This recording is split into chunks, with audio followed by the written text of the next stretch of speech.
Hello दोस्तों, स्वागत है हमारे यूट्यूब चैनल डियर लर्नर्स में।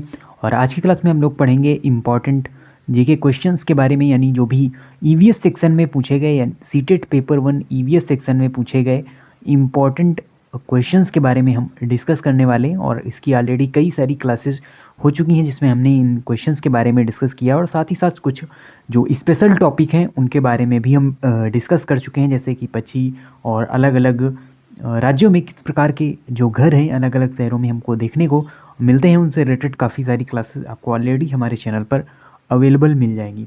तो चलिए स्टार्ट करते हैं आज की क्लास को और देखते हैं पहला क्वेश्चन।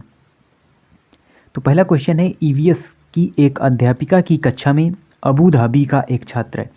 अध्यापिका की ऑनलाइन कक्षा लेने का नियत समय 10 बजे IST है। IST का मतलब है इंडियन स्टैंडर्ड टाइम, यानी भारत के समय अनुसार 10 बजे है।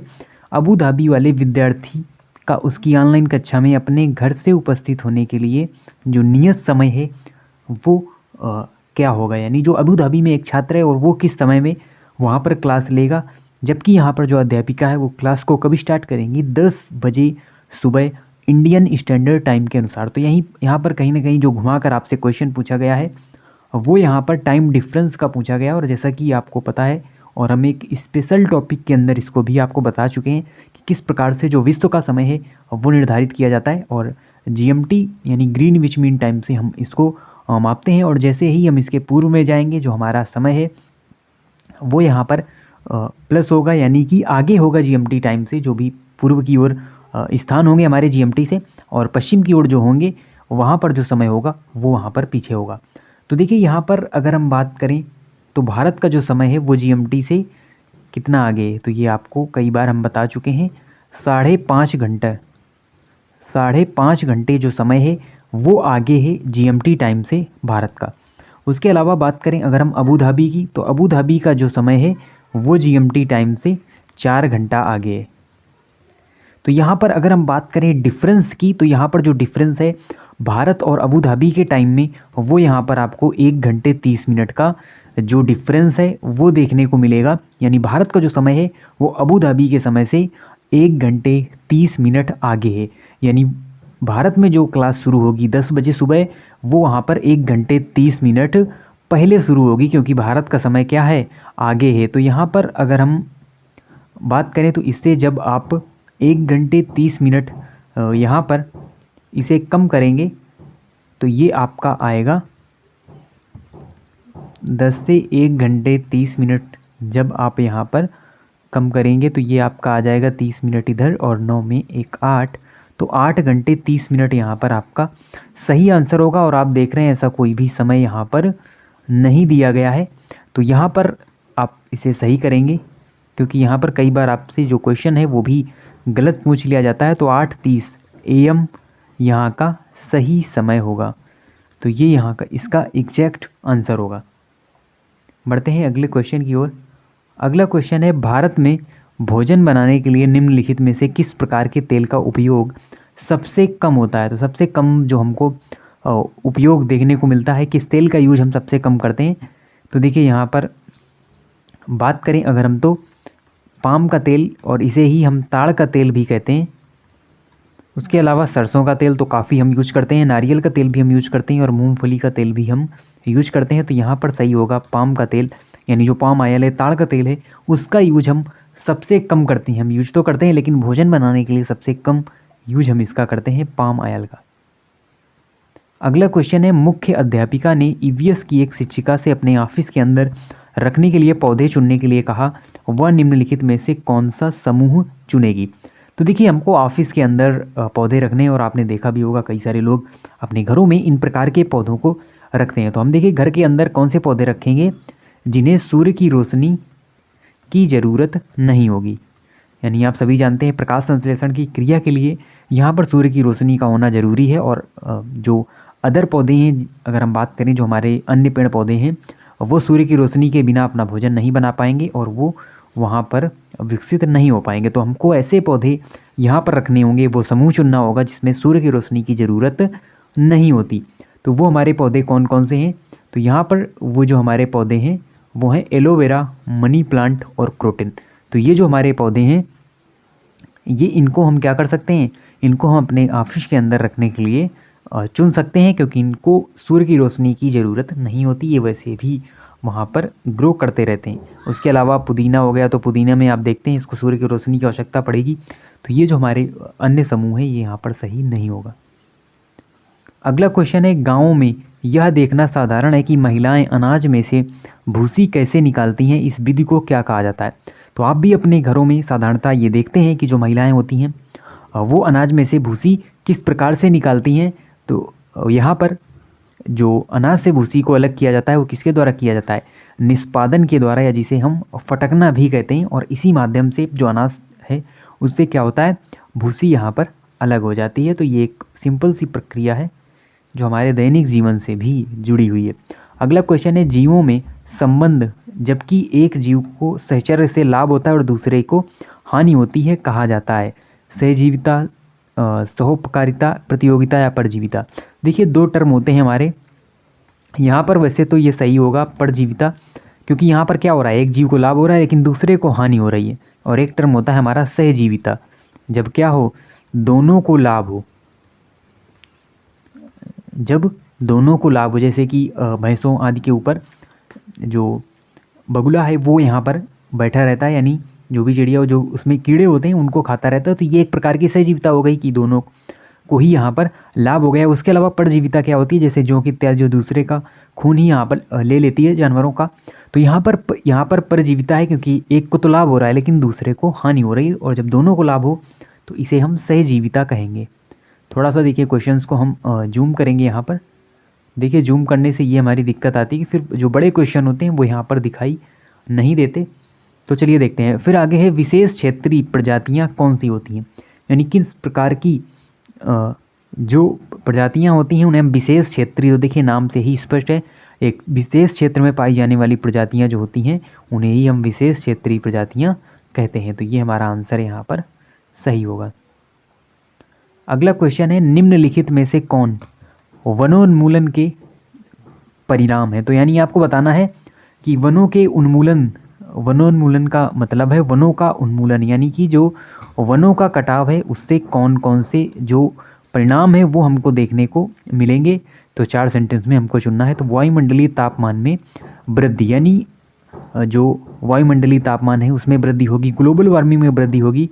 तो ये हमारा कथन बिल्कुल सही है। फिर वायुमंडल में CO2 के स्तर में वृद्धि, तो ये भी सही होगा। वन कम होंगे, तो क्योंकि जो पेड़ पौधे होते हैं वो CO2 लेते हैं और O2 छोड़ते हैं, तो CO2 के स्तर में वृद्धि होगी जब पेड़ पौधे कम होंगे, वनों का कटाव होगा। उसके बाद है भूमि जल स्तर में वृद्धि। तो ये हमारा कथन सही नहीं है, क्योंकि भूमि जल स्तर में क्या नहीं होगी, वृद्धि हमको देखने को नहीं मिलेगी अगर वन नहीं होंगे। तो भूमिगत जल जो है उसका स्तर तभी बढ़ सकता है जब वहाँ पर वन हो। वनों के उन्मूलन से ऐसा संभव नहीं है। बाढ़ और सूखे जैसी प्राकृतिक आपदाओं के होने की संभावना में वृद्धि, बिल्कुल सही बात है। बाढ़ क्या होता है, जो पेड़ पौधों की जड़ें हैं यहाँ पर मिट्टी को बांधे रहती हैं, तो बाढ़ और सूखे जैसी जो प्राकृतिक आपदाएं हैं इनके संभावनाओं में वृद्धि भी हमको देखने को मिलेगी। तो सही आंसर होगा A, B और D। तो A, B, D यहाँ पर सही आंसर है वनों उन्मूलन से रिलेटेड। अगला क्वेश्चन है हमारा रेगिस्तान से रिलेटेड है। यहाँ पर ठंडे और गर्म रेगिस्तान को समझने के लिए कौन से कथन सही हैं। तो देखिए एक होते हैं हमारे शीत मरुस्थल जिसे कहते हैं, एक हमारे शुष्क मरुस्थल होते हैं। जैसे जो राजस्थान है वो आता है शुष्क रेगिस्तान यानी गर्म रेगिस्तान की श्रेणी में, और जो लद्दाख है, जो हमारा लेह लद्दाख है, वो आता है ठंडे रेगिस्तान की श्रेणी में। तो इन्हीं में आपको एक तुलनात्मक जो अध्ययन है वो यहाँ पर करना है कथनों के माध्यम से। तो गर्म रेगिस्तान में अधिक तापमान होता है जबकि ठंडे रेगिस्तान में कम तापमान होता है। तो ये हमारा सेंटेंस बिल्कुल सही है यहाँ पर, क्योंकि जो गर्म रेगिस्तान होंगे वहाँ पर टेम्परेचर जाहिर सी बात है ज़्यादा होगा, और ठंडे रेगिस्तानों में आपको बर्फ़ इत्यादि देखने को मिलेगी, तो वहाँ पर जो टेम्परेचर है वो कम ही हमको देखने को मिलेगा। फिर एक गर्म रेगिस्तान पर सूर्य तथा रेत की अधिकता होती है, और ठंडे रेगिस्तान में भूमि बर्फ़ और हिम से आच्छादित रहती है। तो ये भी हमारा सेंटेंस सही है। तो उसके बाद आता है गर्म रेगिस्तान लाल या नारंगी होते हैं जबकि ठंडे रेगिस्तान स्लेटी होते हैं। तो ये भी कथन सही है, क्योंकि जब आप देखेंगे जो गर्म रेगिस्तान होंगे वहाँ पर रेत होगी, तो यहाँ पर लाल या नारंगी रंग के दिखाई देंगे, और ठंडे रेगिस्तान हमेशा स्लेटी कलर के दिखाई देंगे। फिर एक गर्म और ठंडे रेगिस्तान में ऋतु के उतार चढ़ाव के महत्वपूर्ण प्रभाव की अनुभूति की जा सकती है। तो ये जो हमारा कथन है ये सही नहीं है, यानी यहाँ पर जो सही आंसर होगा वो होगा ए, बी और सी। तो ठंडे और गर्म रेगिस्तान के संबंध में ये 3 ही सेंटेंस जो हमारे हैं वो यहाँ पर सही होंगे।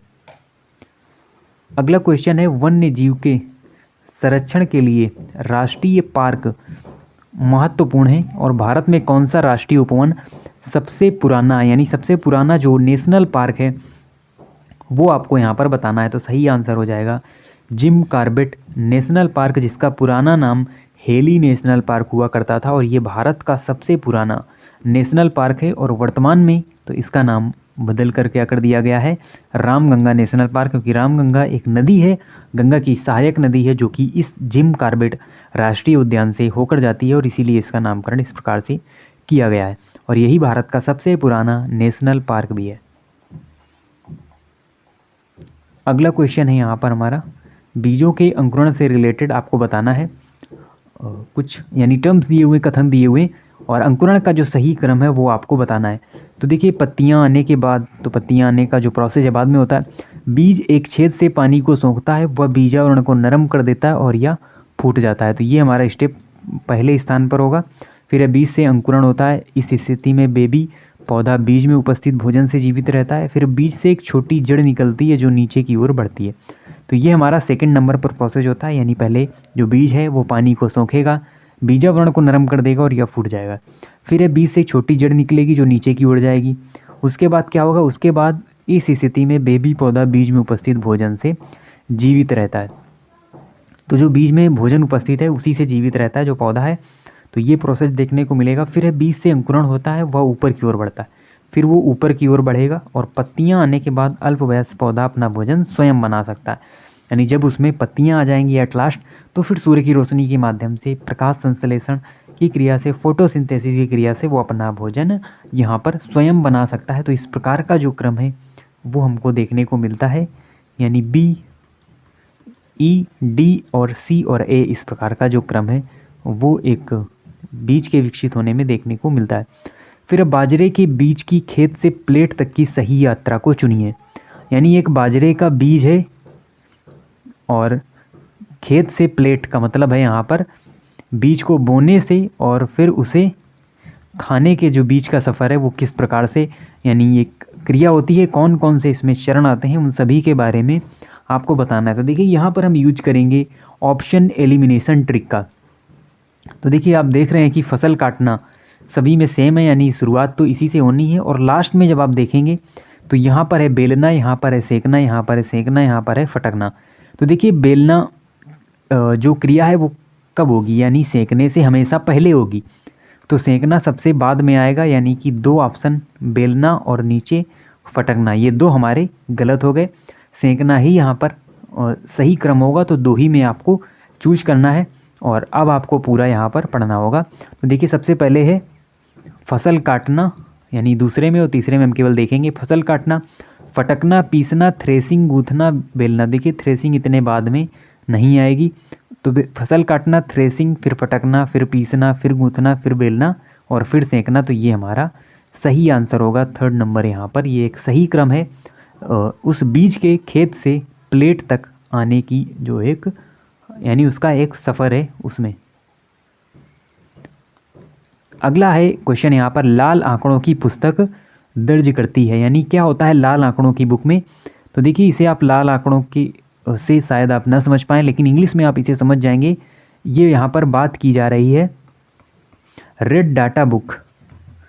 तो रेड डाटा बुक, जिसके बारे में हमने ईवीएस की क्लास में, आपको स्पेशल क्लास में पढ़ाया है, कौन कौन सी कैटेगरी को इसमें शामिल किया जाता है और रेड डाटा बुक में क्या दर्ज किया जाता है, कौन से आंकड़े रखे जाते हैं। तो यहाँ पर देखिए जो इसमें आंकड़े होते हैं वो होते हैं लुप्त प्राय पौधे और जानवरों के, यानी जो भी वनस्पति है या कोई जानवर है जो कि विलुप्त हो रहा है, लुप्त प्राय हो रहा है, तो उसी का डाटा रखने के लिए एक बुक होती है जिसे हम रेड डाटा बुक कहते हैं या लाल आंकड़ों की पुस्तक कहते हैं। तो इसके बारे में स्पेशल टॉपिक अगर आप देखना चाहते हैं तो हमारे चैनल पर देख सकते हैं। ईवीएस का जो सेक्शन है वहाँ पर हम आपको इसके बारे में पढ़ा चुके हैं, कौन कौन सी कैटेगरीज में, कई प्रकार की जो कैटेगरी हैं उनमें हम रखते हैं। कुछ संकटग्रस्त हैं, कुछ लुप्त हो चुके हैं, कुछ प्रजातियाँ लुप्त हो चुकी हैं, कुछ संकटग्रस्त हैं, कुछ अति संकटग्रस्त हैं। इस प्रकार से हमने कैटेगराइज्ड करते हैं इस रेड डाटा बुक के अंदर। तो इसमें क्या दर्ज किया जाता है? लुप्त प्राय जो पौधे हैं और लुप्त प्राय जानवर हैं। अगला क्वेश्चन है, नेहरू इंस्टीट्यूट ऑफ माउंटेनियरिंग कहाँ पर स्थित है?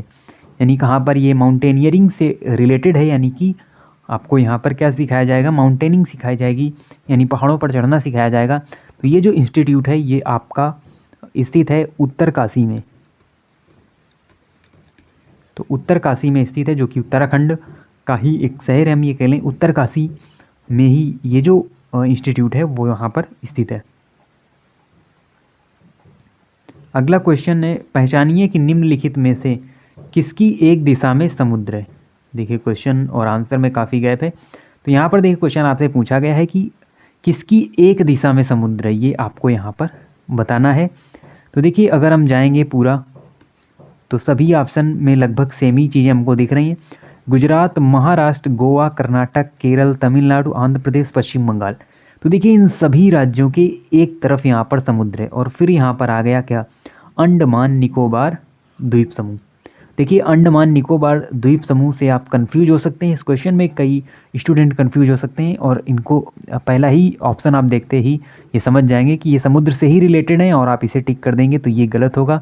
क्योंकि जो अंडमान निकोबार है ये एक द्वीप है और इसके चारों ओर समुद्र है और आपसे क्वेश्चन पूछा गया है कि केवल और केवल एक और समुद्र होना चाहिए। तो फिर दूसरा ऑप्शन आता है हमारा, जिसमें अंडमान निकोबार की जगह उड़ीसा है और इसके एक तरफ समुद्र है, तो यही हमारा सही आंसर हो जाएगा।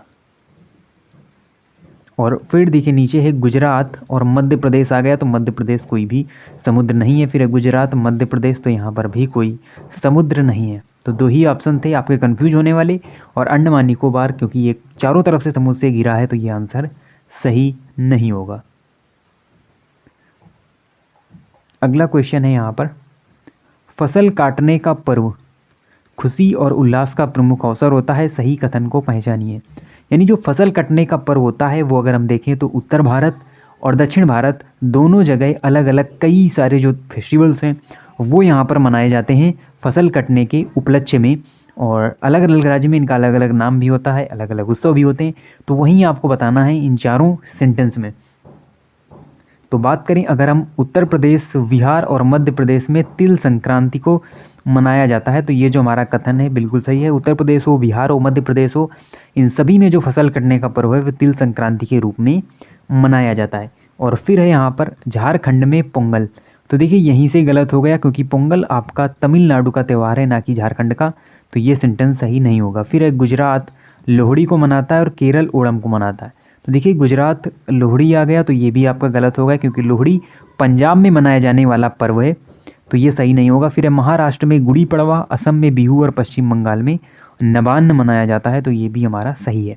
तो जो गुड़ी पड़वा है ये मकर तिल संक्रांति के समान ही होता है, महाराष्ट्र में मनाया जाता है, और बिहू फसल कटने पर मनाया जाता है असम में, और 3 प्रकार के बिहू होते हैं।